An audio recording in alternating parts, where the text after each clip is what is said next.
खन्थाइखौ एसे लाजिनायबो मोनदों। मानो होनबा आंजों साखाथियाव दंफायो जों गोदोनि बिथिथावुरि एम इ स्कुलाव फरायजाग्रा टिकेन्द्र बसुमतारी।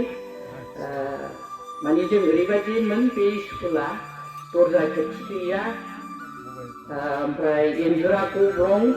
गोसो जाबानो जों बे एन्जुर गिजिजों थाखोमालाङो, हाबलाय ओंखारलाय। बेनावबो गोसोआव दंदां, जों एखे फरायनायमोन नालाय। जिखिजाया आं बेखौनो लिरबाय, जोंनि बे थिथागुरि एम इ स्कुलखौनो। बिथांखौ गसंहोनो नामा? बेहा दा आलदा खनथोंसै। आं दा 60+ जाबाय, 70 प्लास जानो बावला। नाथाय असेखौ खिन्थाजोबनो हामानो। थिथागुरि एम इ फरायसालि थाखो 4, थाखो 5, थाखो 6 बेयावनो आं फरायदोंमोन।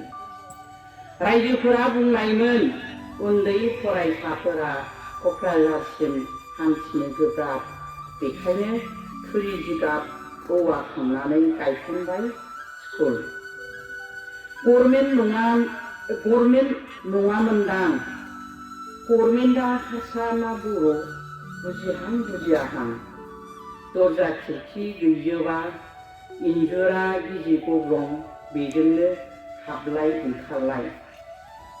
जानजिनि दखनाया जेरबायाव बारखोबाय, सिख्ला देलों जाबाय, गोसो थोनायजों सौग्राव जेनबाय। गोसो थोनायनि सिमां रुजुनायाव आइनि इसानसालियाव सिथिं सिथार, दानो लुनो हाय हाय। गरखा गानो रोङैनि, आगर खाना जानायनि, फुथुल थुनो रोङैनि रायजाब्लाबो नागारा। मानोना जोबोद समायगोन फारौ मेगन दावराय मोख्रेब दखना गाननायजों सिमांनि जोहोलावआ आंखौ गोसो थोगोन। आं दा 60+ जाबाय, 70 जानो बावला। असेखौ खिन्थाजोबनो हामानो।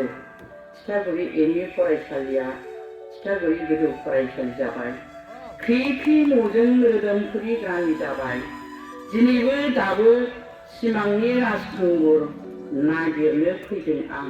मानोना बिबो आंखौ बुंदोंमोन, सनाबो नाङा रुफाबो नाङा, रेसम दांसेजोंनो समायना आगै। गोजोन्थों।